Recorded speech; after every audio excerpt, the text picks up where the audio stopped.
گرمی ماشاءاللہ پڑنا شروع ہو گئی، ایسا ہی ہے نا؟ رمضان اور گرمی ایسا لگ رہا ہے کہ اللہ میاں نے گرمی لا کے بتا دیا کہ اس دفعہ رمضان تمہیں کیا دے گا؟ ٹینشن دے گا۔ حضرت جابر بن عبداللہ تھے یا معاذ بن جبل، غالباً جابر بن عبداللہ رضی اللہ عنہ، ان کی جب موت کا وقت آئی، یہ واقعہ میں کیوں سنا رہا ہوں؟ ایک اہم بات سمجھانے کے لیے۔ ان کی جب موت کا وقت آیا نا تو وہ رونے لگے، لوگ سمجھے کہ شاید موت سے ڈر گئے ہیں، پوچھا کہ آپ کیوں رو رہے ہیں؟ کہنے لگے میں خدا کی قسم موت کے ڈر سے نہیں رو رہا، مجھے رونا اس بات پہ آ رہا ہے کہ میں اللہ کو خوش کرنے کے لیے، اللہ کو راضی کرنے کے لیے گرمیوں میں روزے رکھا کرتا تھا، شدید پیاس برداشت کرتا تھا، کس کے لیے؟ اللہ کے لیے، شدید بھوک بھی برداشت کرتا تھا، یہ لذت مجھ سے ہمیشہ کے لیے چھوٹ رہی ہے، کیونکہ آگے تو جنت ہے، جنت میں تو اللہ ہمارا اکرام کرے گا، ہم تو اللہ کے لیے کچھ نہیں کریں گے جنت میں۔ یہ واقعہ میں نے کیوں سنایا؟ دیکھو، جب کوئی کام کرنا ہی ہوتا ہے تو اس کو پینلٹی سمجھنے کے بجائے، جرمانہ سمجھنے کے بجائے اس کام کو انجوائے کرنا شروع کر دو۔ صوفیہ کرام کے ہاں جو ہے نا، صوفیہ کرام جو بھی لوگوں کے دلوں پہ محنت کرتے ہیں، جتنے بزرگان دین گزرے ہیں، ان کے ہاں اصلاح کے 2 طریقے رائج ہیں۔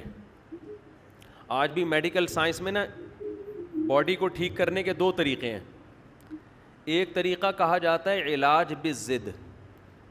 علاج بالضد کا مطلب ہے جو بیماری ہے اس کے خلاف دوا کھلائی جائے، ان جراثیم کو مارنے والی میڈیسن کھلائی جائے، جس کو اینٹی بائیوٹک کہا جاتا ہے۔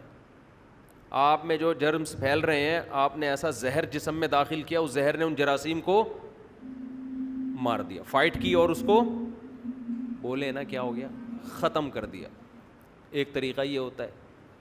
ایک طریقہ علاج بالمثل جو عام طور پہ ہومیوپیتھک میں چل رہا ہوتا ہے۔ یہ جو ویکسین ہے یہ کیا ہے؟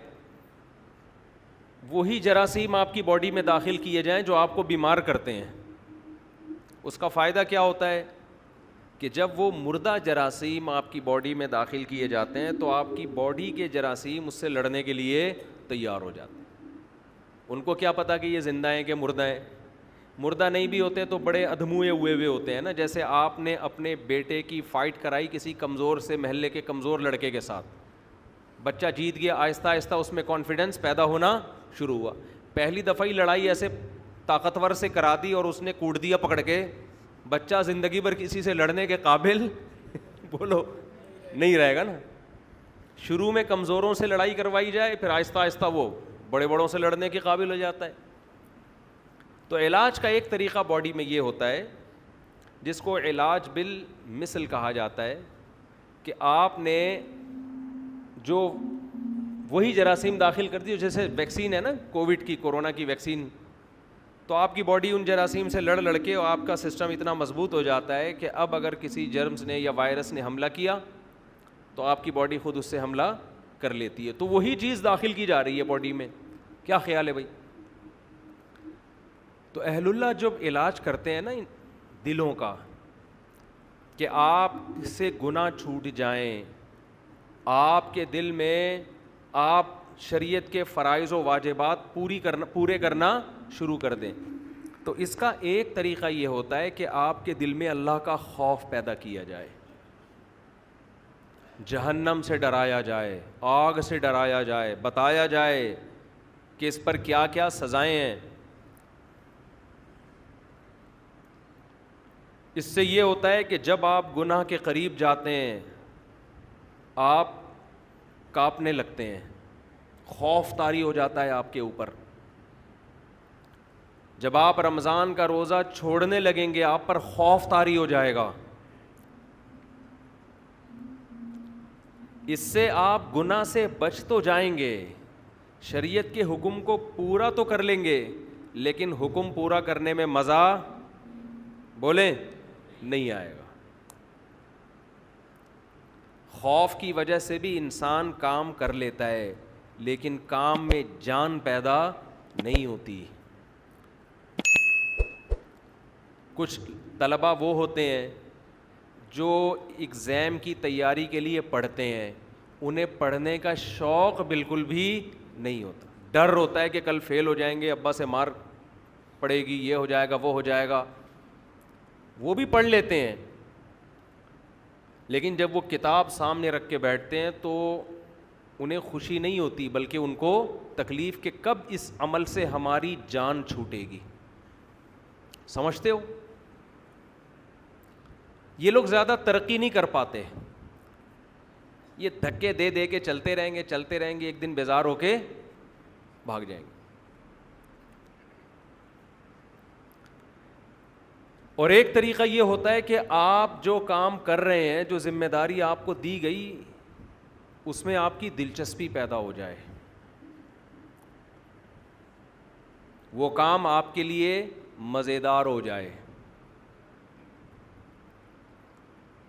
گناہ کبھی اللہ کے خوف سے انسان چھوڑتا ہے, کبھی اللہ کی محبت میں چھوڑتا ہے.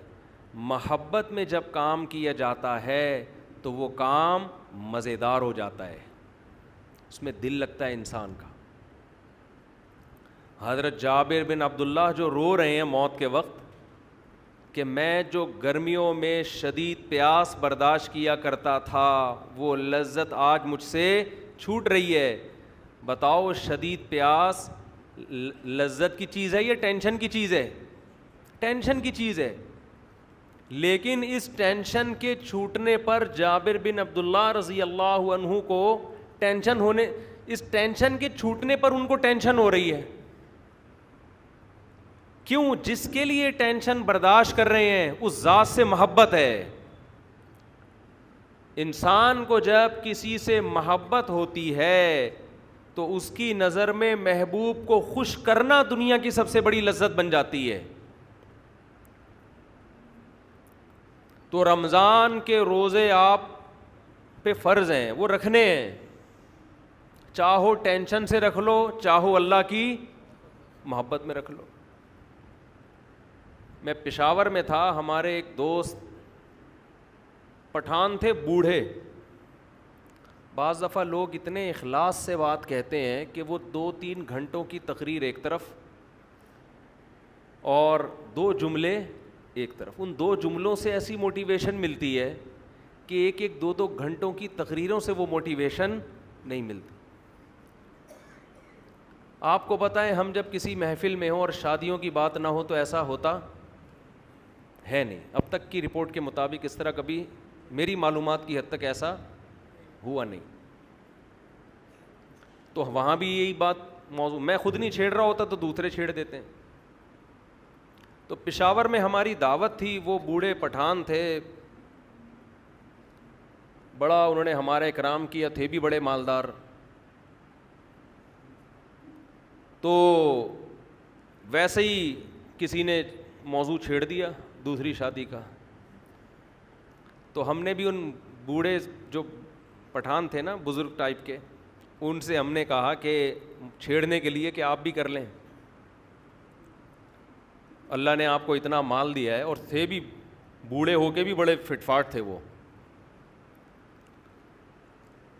تو کسی نے کہہ دیا کہ بھائی اللہ نے اس کام میں بڑی لذت رکھی ہے شادیوں میں, ایسی بات چل پڑی نا.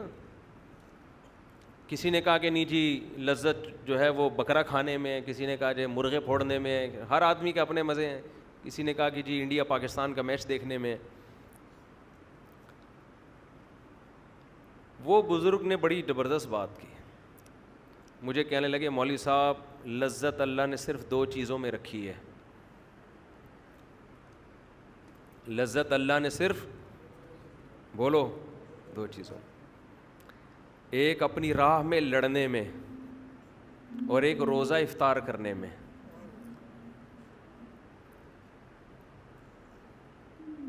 یہ بات انہوں نے ایسے جذبے سے کہی, جو آدمی خود عمل کرتا ہے نا, عمل, اس کی بات میں اللہ نے وزن بہت رکھا ہے. شو مارنے کے لیے تو کوئی بھی کچھ بھی کہہ دے, گورنمنٹ کی طرف سے کوئی پابندی نہیں. آج کل بڑے بڑے موٹیویشنل اسپیکر پڑے ہوئے ہیں, ایسی ایسی تقریریں کر رہے ہوں گے, آپ کو لگے گا ان سے زیادہ نیک آج تک اس کائنات میں پیدا ہوا ہی نہیں. لیکن جب آپ ان کے پاس جاؤ تو 5 منٹ بات کرنے کے بھی پیسے مانگتے ہیں وہ. ان سے بولو نا کوئی نصیحت کر لو, کہہ رہے 50 روپے یہاں رکھ, پھر نصیحت کروں گا میں تجھے. مکمل پروفیشنل بن چکے ہیں, پیسہ, بزنس, کوئی خیر خواہی کا جذبہ ہے, اچھے بھی ہیں, اچھے لوگ بھی ہیں. تو اس نے جو دل سے یہ بات کہی نا, اس بات کو کہے ہوئے میرا خیال ہے 7-8 مہینے ہو گئے. اتنا مزہ آیا اس کے منہ سے یہ 2 جملے سننے میں, اتنا مزہ آیا کہ جب میں یہ بیان کرتا ہوں نا, تو بیان کرتے ہوئے مجھے اپنے جذبات پہ کنٹرول نہیں ہوتا. سوچیں اس نے کتنے اخلاص سے یہ جملہ کہا ہوگا. اس کی ساری عمر لڑائی میں گزری ہے, ساری عمر. اس نے کہا مزہ اللہ نے کس میں رکھا ہے؟ صرف 2 چیزوں میں. ایک خدا کی راہ میں لڑنے میں, دوسرا روزہ افطار کرنے میں. آپ کہہ سکتے ہو کہ روزہ افطار کرنے میں جو لذت ہے وہ کھانے پینے کی لذت ہوگی. میرے بھائی, کھانے پینے کی لذت ہر بھوکے کو حاصل ہوتی ہے. کھانے پینے کی لذت ہر بھوکے کو, بولو, یہ تو انگریز کو بھی ہوتی ہے. بھوک کے بعد اس کو کھانا ملے گا, اس کو بھی بڑا مزہ آئے گا.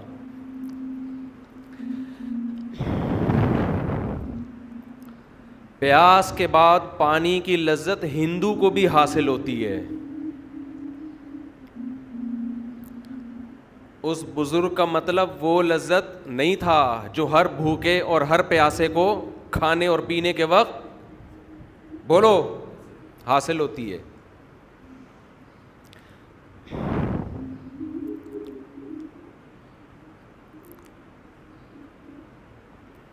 یہ جو روزے دار کو افطاری کے وقت لذت حاصل ہوتی ہے,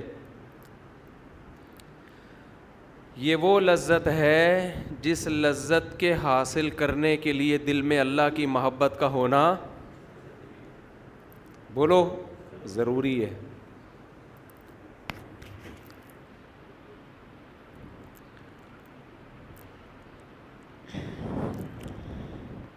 انسان کو یہ احساس ہوتا ہے افطاری کے وقت,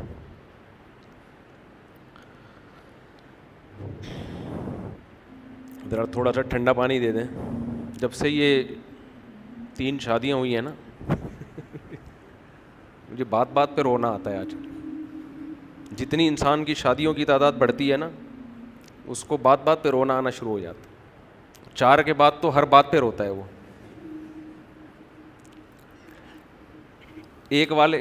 کسی نے کہی, میں نے سنا کہ وہ ایک آدمی کی 40 سال عمر ہو گئی, اب تک شادی نہیں ہوئی. کسی نے کہا کیوں نہیں ہوئی؟ کہہ رہے ہیں اس کو کسی بزرگ کی دعا لگی ہے. صحیح ہے, وہ دعا کیا لگی ہے؟ کسی بزرگ کی اس نے خدمت کی تھی, انہوں نے دعا دی تھی اللہ کرے تو ہمیشہ خوش رہے. اس کے بعد 40 سال ہو گئے. یہ موضوع ایسا جذباتی شروع ہو گیا, اس کو ہم نے بھی چینج کرنا ہے.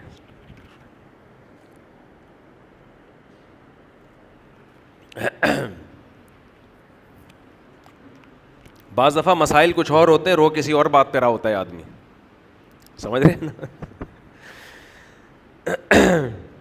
خیر کیا بات کر رہا تھا میں, تو میں عرض کر رہا تھا کہ جو افطاری کے وقت لذت ہے نا, لذت, یہ بھوک اور پیاس ختم کرنے کی لذت نہیں ہوتی.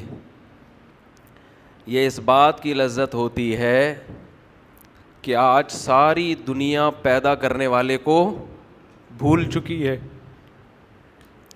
دنیا میں ہر شخص نے ہر ایک کو یاد رکھا ہے, نہیں یاد رکھا تو کس کو؟ پیدا کرنے والے کو. آج شادیوں میں مکس گیدرنگ ہوتی ہے نا, آپ ان سے کہیں سیپریٹ انتظام کر لو, لڑکیوں کو ادھر کر لو, مردوں کو ادھر کر لو, درمیان میں ایک چادر کھینچ لو, کیا جا رہا ہے؟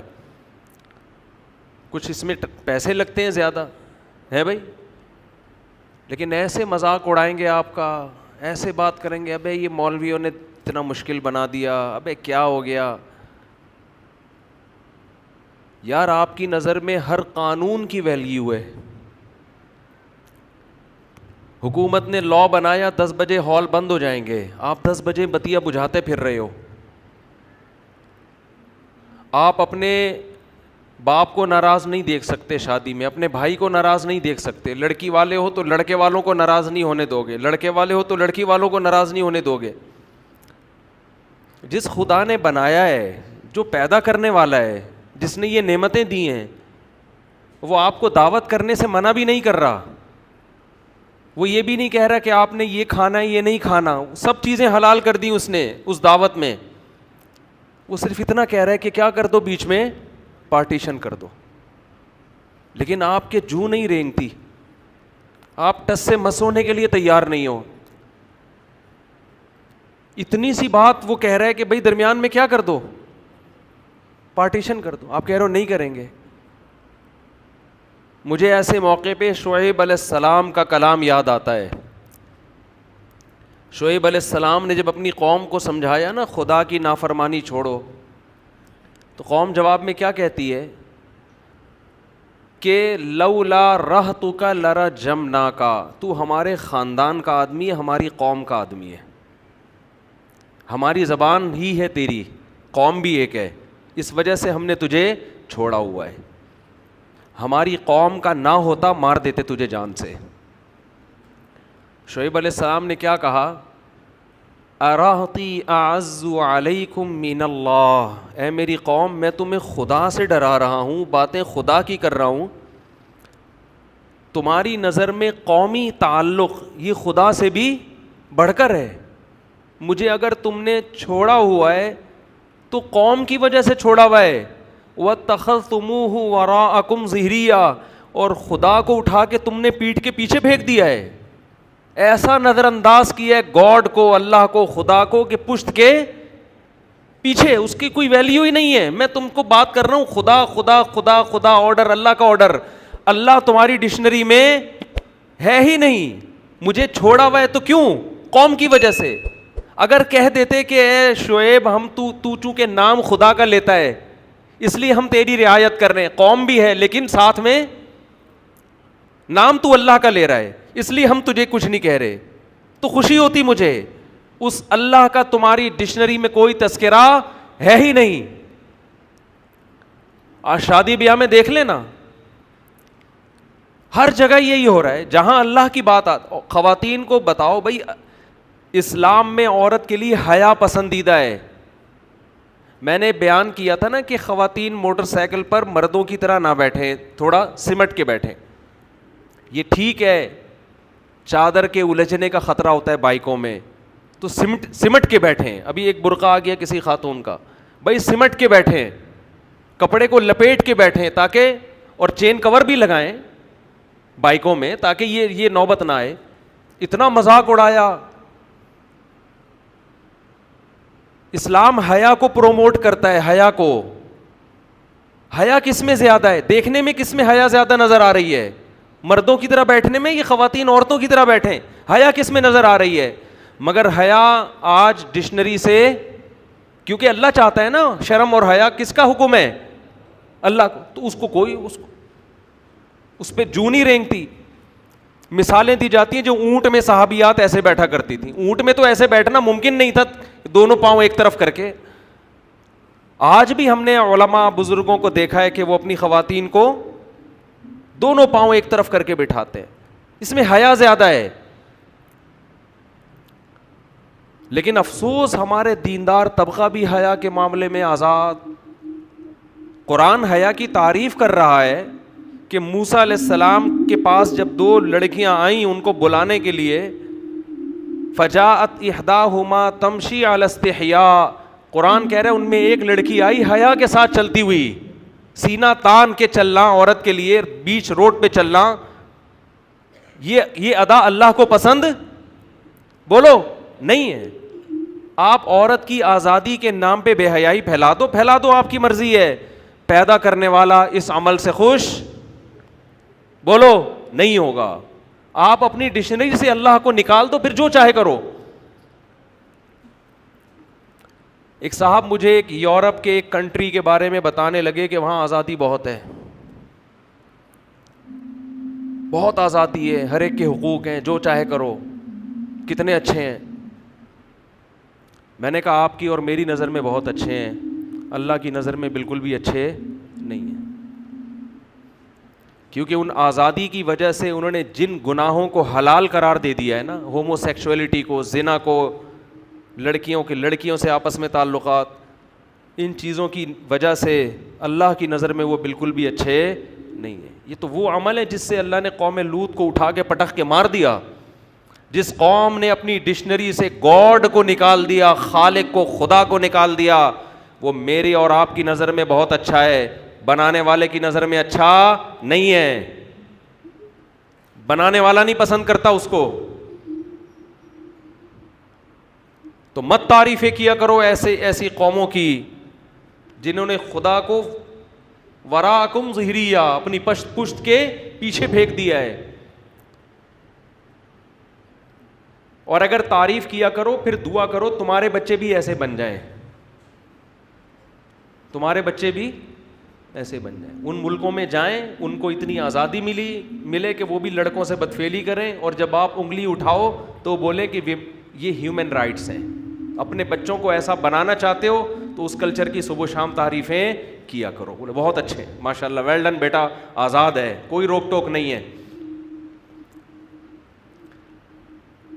تو میں یہ عرض کر رہا تھا کہ ایسے دور میں جب اللہ کو ڈکشنری سے نکال دیا گیا، اللہ کو لغت سے نکال دیا گیا، ایسے موقع پہ کوئی صبح سے لے کے شام تک بھوک اور پیاس کو برداشت کرے، اور ایک دن نہیں، ایک دن، پھر دوسرا دن، پھر تیسرا دن، پھر چوتھا دن، پھر پانچواں دن، پھر چھٹا دن، تو افطار کی لذت میں صرف بھوک ختم کرنے کی لذت نہیں ہے.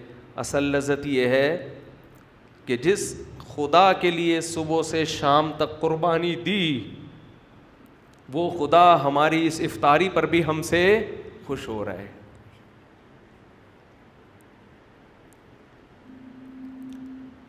وہ ہمیں کھاتا دیکھ کے خوش ہو رہا ہے. تبھی تو ہمارے نبی صلی اللہ علیہ وسلم یہ دعا پڑھتے تھے، کیسی پیاری دعا، ذہب الظما. شدید پیاس کے بعد جب روزہ افطار ہو، فرماتے تھے نبی صلی اللہ علیہ وسلم، کتنی لذتیں اللہ نے دے دی. ذہب الظما، فرماتے پیاس چلی گئی. شدید پیاس میں آپ پانی پیتے ہیں، کیسا سکون ملتا ہے. ذہب الظما، پیاس چلی گئی. وابتلت العروق، رگیں تر ہو گئیں. سارا دن انسان بھوک اور پیاس کی وجہ سے کیسا خشک ہو جاتا ہے، سوکھ جاتا ہے. آپ نے دیکھا ہوگا افطاری کر کے جب لوگ نماز میں آتے ہیں چہروں پہ کیسی رونق بحال ہو جاتی. عصر میں نمازیوں کی حالت دیکھا کریں اور مغرب میں دیکھا کریں، زمین اور آسمان کا فرق ہے، کیسی چہروں پہ رونق آتی ہے. ذہب الظما، فرمایا پیاس چلی گئی. وابتلت العروق، رگیں تر ہو گئیں. یہ مادی نعمت ہے. اور آگے فرماتے ہیں وثبت الاجر ان شاء اللہ، اور اللہ نے چاہا تو صبح سے لے کے اب تک اللہ کے لیے جو ہم نے قربانی دی ہے وہ اجر ہمارا ثابت ہو گیا. وہ اجر اللہ نے اپنے ہمارے اعمال میں لکھ دیا. مزے ہی مزے، لذتیں ہی لذتیں. ان لذتوں سے ہمارا لبرل طبقہ، دنیا دار طبقہ اور غیر مسلم بولو محروم ہے. یہ لذت اس کو حاصل نہیں ہے. وہ بھی بھوکے رہتے ہیں ڈائٹنگ کرنے کے لیے, کولیسٹرول ختم کرنے کے لیے. ان کو ان کے ٹرینر نے کہا ہوتا ہے کہ ایک ٹائم کے کھانے کا ناغہ کر دو. اس بھوک کے بعد جب وہ کھاتے ہیں ان کو وہ لذت محسوس نہیں ہوتی جو ہمیں افطاری کے وقت محسوس ہوتی ہے. افطاری میں اللہ نے صرف جسم میں سکون نہیں رکھا, بلکہ افطاری کے وقت اللہ نے روح کا سکون رکھا ہے, روح میں. یہی لذت اللہ نے سحری میں رکھی ہے. سحری کا وقت ایک ایسا ٹائم ہے جس وقت دنیا کی کوئی قوم نہیں کھاتی. کبھی نہیں دنیا میں سنا ہوگا آپ نے اس ٹائم پہ لوگ کھانا کھا رہے ہو, کبھی سنا ہے بھائی کہ جیپنیز صبح 4 بجے اٹھ کے کھانا کھاتے ہیں؟ کبھی سنا آپ نے؟ اگر سنا ہے تو بول دیں ہاں سنا ہے, نہیں سنا تو تھوڑا گردن ہلا دیں. کبھی سنا آپ نے؟ کھانے کا ٹائم نہیں ہے یہ, کہیں بھی نہیں دنیا میں کھایا جاتا. نہ امریکی کھاتے ہیں, نہ جاپانی کھاتے ہیں, نہ چائنیز کھاتے ہیں, نہ ہندو کھاتے ہیں, نہ سکھ کھاتے ہیں. اللہ کو یہ ادا پسند آتی ہے کہ جہاں لوگوں نے میرا نام لینا چھوڑ دیا, ہر جگہ نفس پرستی. اب تو لوگ حکومت سے مطالبہ بھی صرف مہنگائی, صحت, ان چیزوں کا کرتے ہیں. اسلام کا مطالبہ کرنا بھی چھوڑ دیا. پہلے ہمارے سیاسی لیڈر اسلام کا نام لیتے تھے, مجھے ووٹ دیں میں اسلام کو نافذ کروں گا. اب ہمارے سیاسی لیڈروں نے اسلام کا نام لینا چھوڑ دیا. ان کو پتہ ہے اسلام کے نام پہ ووٹ نہیں ملے گا, ووٹ ملے گا مہنگائی کے نام پہ, آزادی کے نام پہ. تو ایسے دور میں جب اللہ کو لوگوں نے اپنی کتابوں سے, اپنی ڈکشنری سے نکال دیا, تو نبی صلی اللہ علیہ وسلم نے فرمایا کہ اللہ اور اس کے فرشتے صبح سحری کھانے والوں کے لیے پر رحمت بھیجتے ہیں. فرشتے رحمت کی دعا کرتے ہیں ان لوگوں کے پر جو صبح اٹھ کے, کیونکہ اللہ کو یہ ادا بھی اپنے بندوں کی پسند آتی ہے کہ دنیا میں کوئی قوم اس ٹائم پہ کھانا نہیں کھاتی اور میرے نیک بندے صبح اٹھ کے کھا رہے ہیں. کیوں؟ کس کا حکم ہے؟ اللہ کا حکم ہے. کلوا واشربوا حتى يتبين لكم الخيط الابيض من الخيط الاسود من الفجر. اللہ نے فرمایا کھاؤ اس وقت تک جب تک سفید دھاگا سیاہ دھاگے سے ممتاز اور جدا نہ ہو جائے, یعنی صبح صادق طلوع نہ ہو جائے. ثم اتموا الصيام الى الليل, پھر غروب آفتاب تک اس روزے کو مکمل کرو. اے اللہ بہت مشکل حکم ہے, پوری روٹین تو نے ہماری چینج کر دی. اللہ نے تسلی دی, ایام معدودات, پورے سال کے لیے نہیں کہہ رہا, گنے چنے دن ہیں, گنے چنے انگلیوں پہ گن سکتے ہو, اس سے زیادہ تمہیں میں مکلف نہیں بنا رہا. ویسے بھی آپ کی جنرل نالج کے لیے پاکستان میں 15 سال سے روزے 29 ہی ہو رہے ہیں. 30 روزے میری اور آپ کی نسلیں نہیں دیکھیں گی, مجھے تو ایسا ہی لگتا ہے. 2006 سے میں نوٹ کر رہا ہوں, اس سے پہلے کا مجھے یاد نہیں.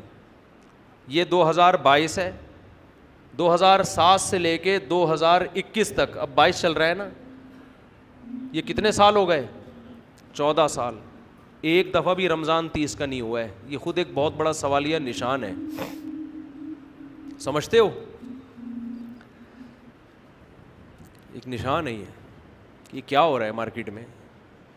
محرم کبھی 30 کا ہوگا, کبھی منفی باتیں کرنے کا کوئی فائدہ نہیں ہوتا, لیکن بعض دفعہ آدمی اپنے جذبات کا تو اظہار کر سکتا ہے نا. محرم کبھی 29 کا ہوگا, کبھی 30 کا. سفر کبھی 29 کا, کبھی 30 کا. ربیع الاول کبھی 29 کا, کبھی 30 کا. 14-15 سال ہو گئے, رمضان 30 کا ہو کے نہیں دے رہا. ماہر فلکیات بعض دفعہ کہہ دیتے ہیں کہ ناممکن ہے کہ 29 ہوں, ہاں ناممکن ہے کہ 29 کو چاند نظر آئے, پھر بھی 29 ہی کا ہوتا ہے. الحمدللہ یہ ایک نشان ہے سوالیہ کھلال کمیٹی پر, سمجھ رہے ہو؟ بہت بڑا سوال ہے یہ کہ مارکیٹ میں ہو کیا رہا ہے. تو میں ایک پروگرام ریکارڈ کروانا تھا میں نے 30 نا, تو میں 29 کے بعد میں نے کہا بس وہ پورے رمضان چلے گا نا, تو انہوں نے کہا 30 اگر 30 ہو گئے, میں نے کہا کسی کا باپ بھی پاکستان میں 30 روزے نہیں کر سکتا, تو 29 ہی ہوں گے. ٹھیک ہے, معذرت کے ساتھ ایسی گندی گندی باتیں بھی بعض دفعہ انسان کر لیتا ہے, لیکن یہ ہے ایک بڑا مسئلہ ہے یہ. تو لیکن بہرحال جو کمیٹی کا اعلان ہو آپ نے فالو اسی کو کرنا ہے, ایسا نہ ہو کہ سب عید منا رہے ہوں اور آپ روزہ رکھ کے بیٹھے ہوئے ہوں. ہم بھی جو کیونکہ گورنمنٹ کا جو فیصلہ ہوتا ہے ماننا پڑتا ہے. بنے کیوں کر جو ہو سب کار الٹا, ہم الٹے بات الٹی یار الٹا. خیر کہاں اچھی اچھی باتیں چل رہی تھیں, پھر یہ بیچ میں کچھ باتیں غلط آ گئی. بس جلدی سے سمیٹ کے ختم کرتا ہوں, بس 2 منٹ میں ختم کرتا ہوں. رمضان کے حوالے سے بات تو رمضان کی چل رہی تھی نا. تو میرے بھائی روزہ رکھو پابندی کے ساتھ, اسے جرمانہ سمجھ کے مت رکھو, پینلٹی سمجھ کے مت رکھو. اللہ کی محبت پیدا کرو اپنے اندر, اللہ کی محبت میں بھوکا پیاسا رہنا سیکھو. اور میں تو کہتا ہوں نفلی روزے بھی رکھا کرو, کچھ نفلی بھی رکھا کرو. غنیمت ہے فرض رکھ لیں بڑی بات ہے, لیکن نفلی کا بھی عادی بناؤ. اور یہ خوب سمجھ لو روزہ رکھنے سے کبھی آپ کی صحت خراب نہیں ہوگی. آج دنیا میں سارے مسائل ہی کھانے پینے کی وجہ سے پیدا ہوئے ہیں, کھانے پینے کی وجہ سے پیدا ہوئے ہیں. اور بہت زیادہ ڈاکٹروں کو بھی فری نہ کرایا کرو. ویسے تو ڈاکٹر بھی کہتے ہیں روزہ رکھنے سے صحت اچھی ہوتی ہے, لیکن بعض ڈاکٹر کہتے ہیں ایکچولی یہ ہوتا ہے, ایکچولی ٹھوپی ڈرامے چھوڑ دو. ہمیشہ سے صدیوں سے مسلمان روزے رکھتے آئے ہیں, فائدہ ہوگا نقصان نہیں ہوگا. سب سے بڑی بات یہ کہ آپ کی قوت ارادی مضبوط ہوگی. دیکھو انگریزوں میں ہر وقت کھانے کا دستور ہے, وہ پیٹ بھر کے تمیز سے نہیں کھاتے ہیں. وہ گھر سے نکلیں گے کیک رس تھوڑا سا جو بھی ان کا کیک رس, تو ہمارا والا تو وہ ہضم بھی نہیں کر سکتے, ان کا جو بھی کیک رس ہوتا ہے. پھر آفس میں گئے کچھ نہ کچھ, پھر وہاں سے نکلے تھوڑا سا کچھ, 24 گھنٹے جگالی. میں نے دیکھا ہے آج ہمارے جو مذہب سے دور, اول تو مذہبی لوگ تو طبیعت سے پھوڑ رہے ہیں, وہ تو 11ویں کے نام پہ, تیجے کے نام پہ, 40ویں, مذہب نام ہی توند بھرنے کا بن گیا ہے. مذہب کے نام پہ ربیع الاول میں حلوے الگ چلیں گے, محرم کے حلیم الگ چلیں گے, اور ابا کے تیجا 40واں برسی, پھر یہ وہ کھاؤ کھاؤ, خود پیٹ دیگ بن چکے ہیں. کھا کے, اور اس کو نام کیا دیتے ہیں, یہ خوب بار بار بتا دوں, کسی کا پیٹ اگر بڑا ہوا ہے تو بدگمانی جائز نہیں ہے. میں نے بہت سے لوگ دیکھے بہت بڑے پیٹ, بہت بھاری جسم, کھاتے نہیں ہیں, وہ قدرت کی طرف سے ہے. صحابہ میں بھی ایسے تھے جن کے وزن زیادہ تھے لیکن کھاتے پیتے کم تھے, تو بدگمانی جائز نہیں ہے. اسلام میں وہ موٹاپا ناپسند ہے جو زیادہ کھانے کی وجہ سے ہوا ہو. بعض دفعہ زیادہ کھانے کی وجہ سے نہیں ہوتا, نیچرل ہوتا ہے وہ. تو آج کھانا عبادت بن چکا ہے. اسلام میں کھانا عبادت نہیں ہے, پرہیز کرنا عبادت ہے. کم کھاؤ. آج شادیوں میں بھی عجیب عجیب طریقے سے کھانے, پہلے جوس لا کے پکڑا دیں گے. ابے جب جوس پی لیا تو اس کے 15 منٹ بعد کھانا آئے گا, تو آدھی بھوک تو ختم ہو گئی نا. ابھی کچھ دن پہلے ایک ولیمے میں جانا ہوا, انہوں نے پہلے لا کے نا جوس موس دینا شروع کر دیا. میں نے کہا یہ پئیں گے تو بھوک تو لگے گی نہیں پھر. انہوں نے کہا آپ کو نہیں لگے گی, باقی تو سب کو لگ رہی ہے. اس کے بعد پھر گوشت, بوٹیاں, میں سمجھا یہ کھانا ہے. ہم نے بوٹیاں کھا لیں, اب کھانا آئے گا تھوڑی دیر کے بعد. انتہا ہوتی ہے بدتمیزی کی بھائی, اس کو بدتمیزی نہیں تو اور کیا ہے یہ تو میڈیکلی بھی غلط ہے. آپ جب کھانا کھانا شروع کرتے ہیں آپ کا معدہ ایک تیزاب چھوڑنا شروع کر دیتا ہے اس کو گلانے کے لیے. معدہ سمجھتا ہے اب کھانا آ رہا ہے, معدہ اپنا کام شروع. اب آپ نے 10-15 منٹ کا اسٹاپ لے لیا تو وہ تیزاب تو آپ کے معدے کا بیڑا غرق کر دے گا. دوبارہ تھوڑی معدہ تیار ہوگا اس کے لیے. 24 گھنٹے کچھ نہ کچھ کھاتے رہتے ہیں, بس کچھ نہیں منہ میں پان رکھ لیں گے. عادت ڈالو اپنے آپ کو بغیر کھائے پیے سروائیو کرنے کی. رمضان آپ کو یہ موقع فراہم کرتا ہے کہ کھائے پیے بغیر سب کچھ کرو. ہم کچھ جانوروں کی طرح ہر وقت جگالی, ہر وقت گھر میں آتے ہیں فریج میں گھس کے تھوڑا سا یہاں سے 2 نوالے نکال لیے. میری تو عادت تھی بچپن میں فریج میں گھستے ہی دودھ سے ملائی نکال کے پی کھا جائے, وہ تو اب بھی ہے, وہ عادت تو ہم چھوڑتے نہیں. ملائی ہم جب بھی دیکھتے ہیں گرم گرم ملائی ہو, مزہ نہ آئے پیسے واپس. اور میں تو حیران ہوتا ہوں ان لوگوں پر جو دودھ کی گرم ملائی کھاتے نہیں ہیں, اتنی مزے کی چیز ہے. اور بچوں کو اسمیل آ رہی ہے آج کل, بچوں کو اس میں سے کیا آ رہی ہوتی ہے, اسمیل ملائی میں سے. وہ کھائیں گے کریم ڈبے والی جو زہر ہے نا کریم, وہ کھا رہے ہوں گے. دودھ کی جو بھینس کے دودھ کی خوشبودار ملائی, اس سے ان کو کیا آ رہی ہے, اسمیل آ رہی. فطرت ہی برباد ہو گئی ہے. تو ہر وقت ملائی کے علاوہ ملائی کھا سکتے ہو, کیونکہ میں کھاتا ہوں. باقی ہر وقت کھانا اچھا کام بولو نہیں ہے, بری عادت ہے یہ. رمضان آپ کو یہ ٹریننگ دے دیتا ہے کہ کچھ تھوڑا سا پیٹ کو بھی کیا کرو, آرام دو. ایسے ہی صبح آفس جاؤ بغیر ناشتے کے, تو عادت ڈالو. لیکن مسئلہ ہمارے ساتھ یہ ہے کہ رمضان میں عادت پڑتی ہے, اس کے بعد جو پرہیز ٹوٹتا ہے نا ہمارا, ایسا پھر عید کے بعد سے پھوڑنا پھاڑنا, وہ معدے کی ایسی کی تیسی ہو جاتی. تو رمضان میں عادت ڈالیں. کچھ باتیں میں بھی انشاءاللہ بیان کے بعد بتاؤں گا, وقت چونکہ زیادہ ہو چکا ہے, گرمی بھی ہو رہی ہے, ٹائم بھی اوپر ہو گیا ہے. تو جو حضرات بیٹھنا چاہیں وہ بیٹھ سکتے ہیں. بیان کے بعد انشاءاللہ کچھ دیر مسائل کا بھی سیشن ہوگا, جو سوال پوچھنا چاہیں کچھ دیر اس پر بھی میں تھوڑی سی بات کروں.